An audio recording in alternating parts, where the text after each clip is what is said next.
Hi everyone, welcome back to our YouTube channel. So this is a movie recap of Prophet Suddenly 2. Before we go on, please do well to subscribe. Just click on that button on the right corner of the screen. Just subscribe, okay? To get updates from us weekly, Also, don't forget to share, comment, and like to bless others. Now let's get into the story. The movie begins with a scene at a golf course with Apostle Arome playing golf while a young lady runs up to him, excited, saying, "Is it really him?" and saying how that she was at his meeting the night before in Johannesburg and she was greatly blessed. Although there was a burden in her heart she wanted to share with him, and she was hoping he could give her, even if it was just 2 minutes of his time. Apostle considered it and decided to give the woman a listening ear. She told him how her marriage was on the verge of breaking because her husband wanted to do ministry one way or the other, by hook or by crook. Apostle listened to this woman with rapt attention, and after she spoke, she even broke down in tears. Apostle then told her that he wanted to tell her that ministry was not for profit gain, and he was going to tell her a story to further drive his point home. This story is about a man, Daniel Dosomo, who is a pastor serving in a ministry, and he had been there for such a long time, but he was so unsatisfied with everything going on. He had decided to turn in his resignation later, with reasons best known to him. He felt like the church did not care about him. When he lost his child, the pastor didn't reach out to him, and a lot of other things he had against them. When he got to meet Pastor Nicholas, he told him how he wanted to resign. Pastor Nicholas looked at him and even listened to everything he had to say. But Pastor Nicholas was quite unremorseful, and Daniel didn't get the reaction he wanted to get from him. He just begged Pastor Nicholas to let him go because he wanted to go. Pastor Nicholas then told him that he wishes him that he will end well. Daniel was offended. He begged him that he should just allow him to go. Pastor Nicholas then agreed, and then Daniel left his office. The next scene shows Daniel's wife having some car trouble and being confronted by a madman. The madman kept saying things like Ghana, pulpit, podium, you will fly. She was scared because why would a madman be talking to her? But someone helped her after all, and then she left that place and went home. She was going to tell Daniel about her encounter with the madman. When she got home, she met Daniel. Daniel told her how the issue went with the pastor, and she was so disappointed at how the pastor handled the situation. Nevertheless, they were happy that they finally went away from the ministry. Shortly after that, Pastor Kofi, a longtime friend of Daniel, called him immediately, and he told him that he was now a pastor in Ghana, a well-renowned prophet, a prophet with a seer anointing.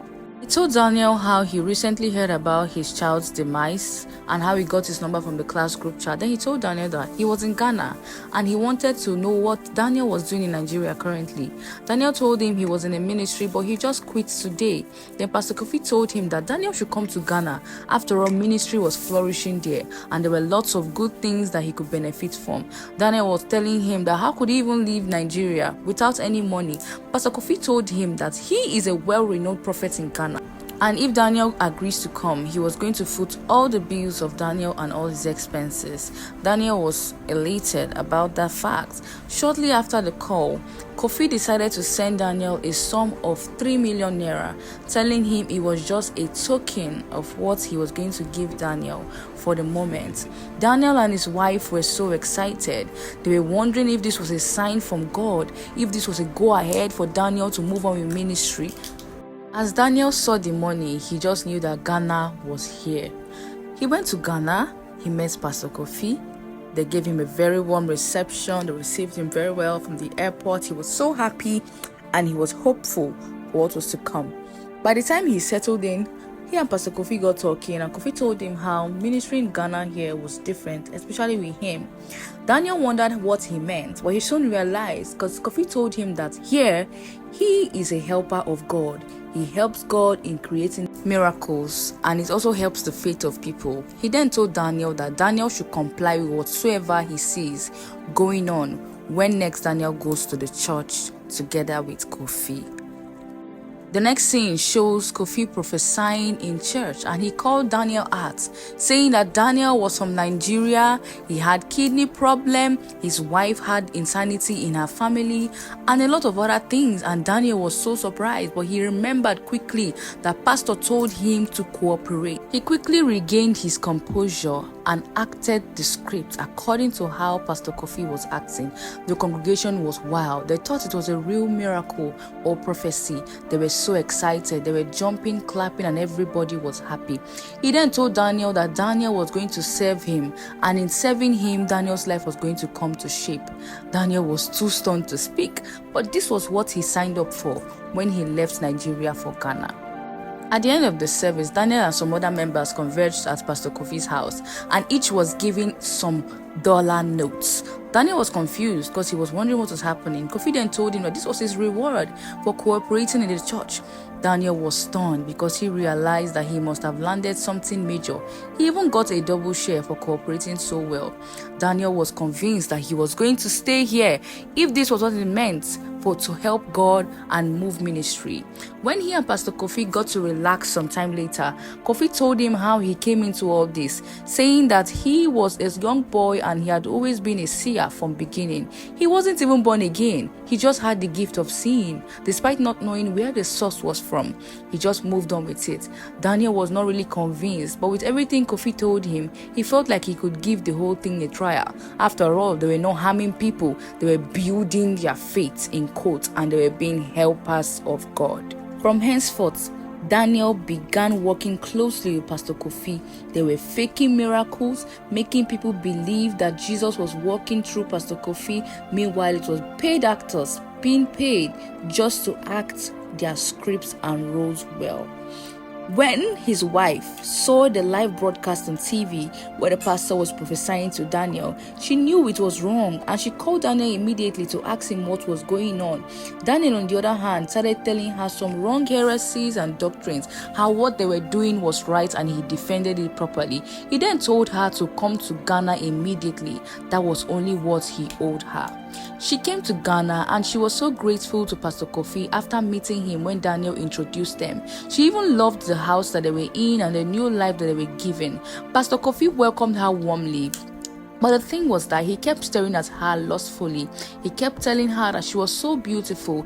And Daniel, on the other hand, was too blind, or will I say, too locked in his own greed and selfish desire to see that Pastor Kofi was actually admiring his wife for himself.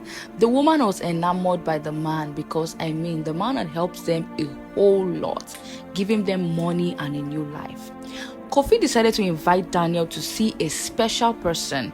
This woman was a member of the syndicate that usually bring people that were going to act paid miracles.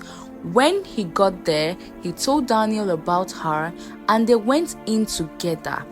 However, by the time this woman saw them together, she was angry at Kofi, telling him that why did he bring a stranger to their meeting without her permission? And how did he know who Daniel really was, that he was comfortable enough to bring him to her? Kofi was trying to explain, but she told Daniel to leave, that he was not part of their discussion. Then she warned Kofi that he should be careful with her and he should not take her simplicity for granted. She was not going to tolerate him bringing strange men into their meetings.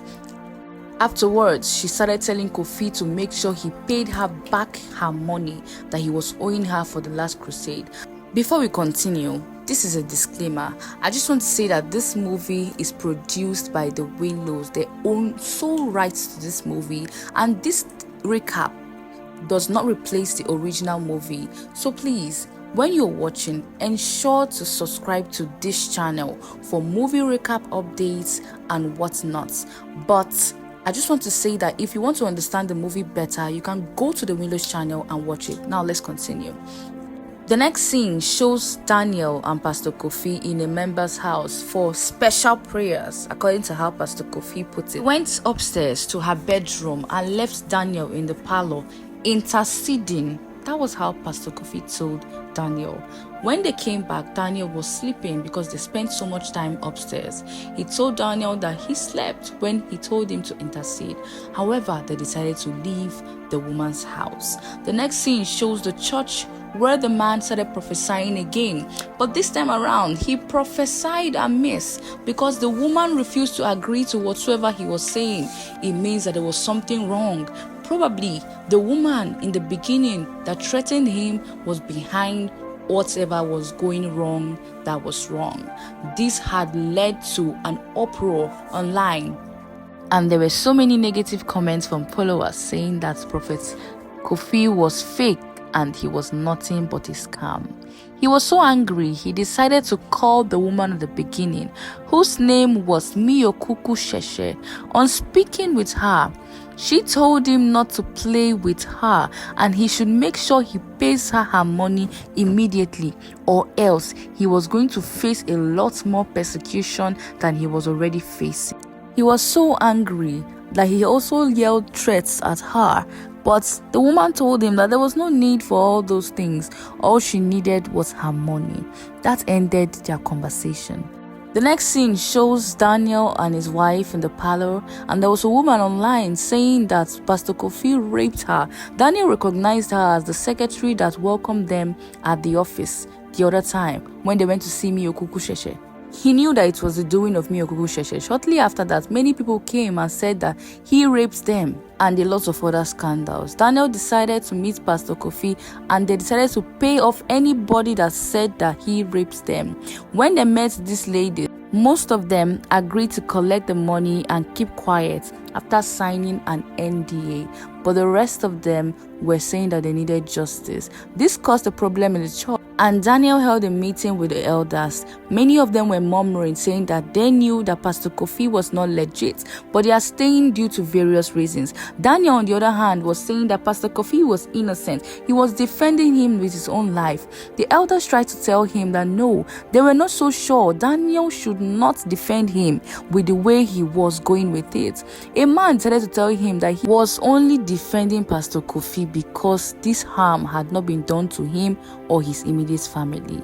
The next scene shows Pastor Kofi begging Miyokuku Sheshe to have mercy on him because the confidential things that she was posting about him and even incriminating things were getting too much. She told him not to mess with her. He told her he was going to settle her all her money because he was tired of the backlash and persecution. She agreed and they struck their deal again. Next, Miyokuku Sheshe decided to pay a visit to Daniel's wife on her way home from shopping for groceries. She warned her that Daniel was biting more than he could chew and he should be very careful when associating with Pastor Kofi, especially when Kofi was owing her a large sum of money.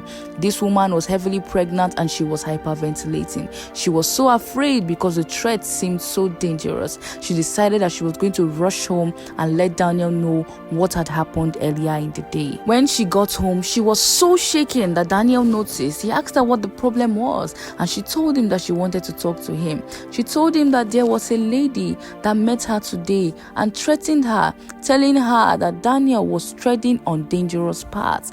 Daniel was trying to convince his wife that it was probably nothing, but the woman was so afraid. She said that she didn't want any problems because she probably felt the heat from the threat that Miyokuku Sheshe gave her. She was in tears. She said she wanted to go back to Nigeria because back in Nigeria she was not going to experience any of these problems that was happening.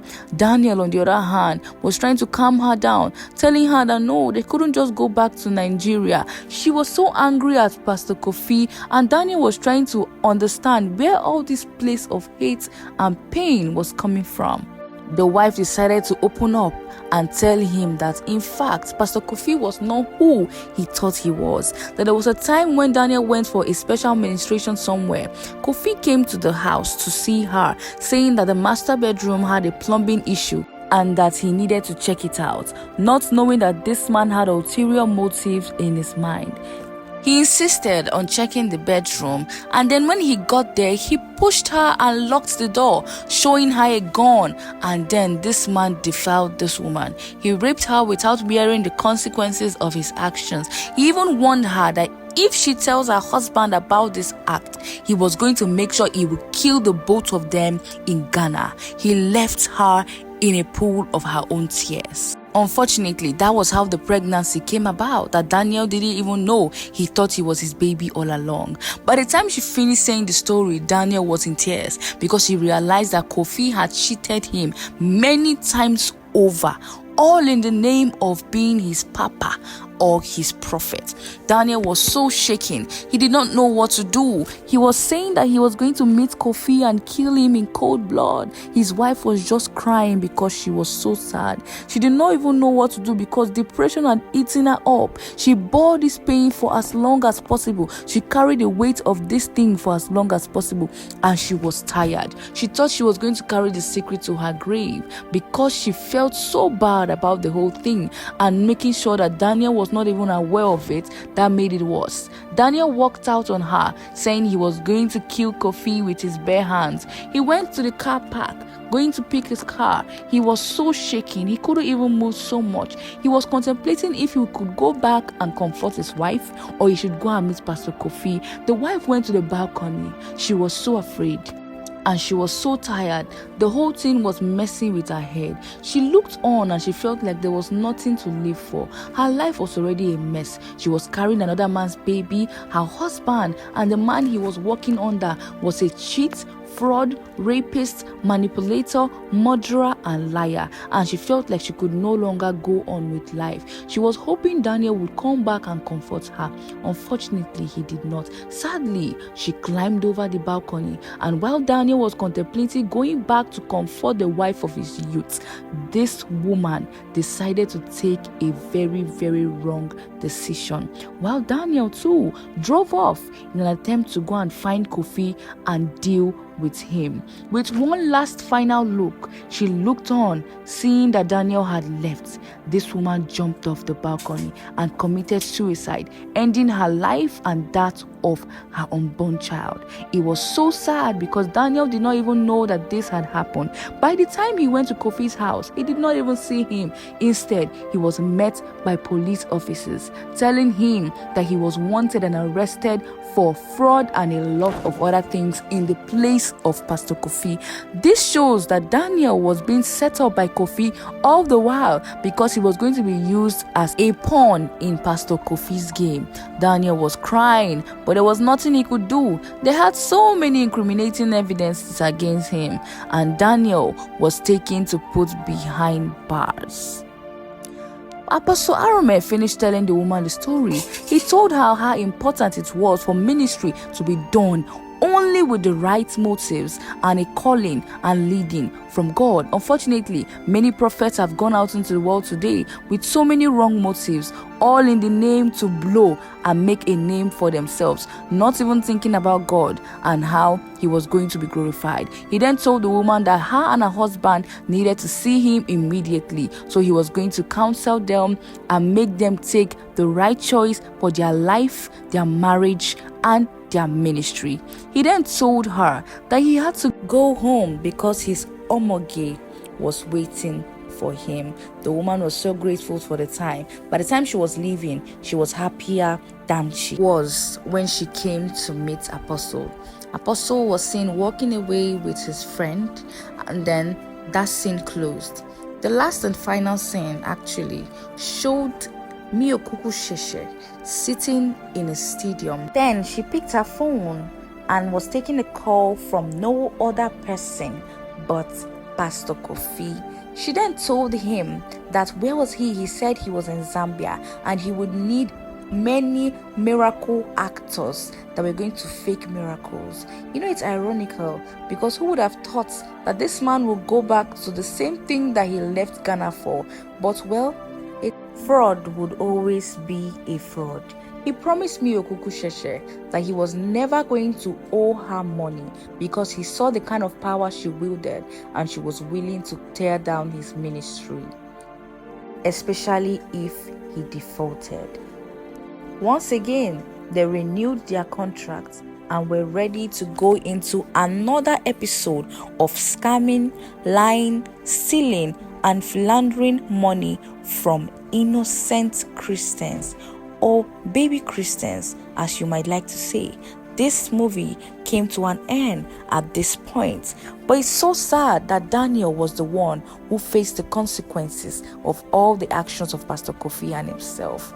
Well, we've come to the end of the movie. I would like to tell you guys to please subscribe to this YouTube channel. Go and subscribe to get more updates on more inspiring movies. Until next time.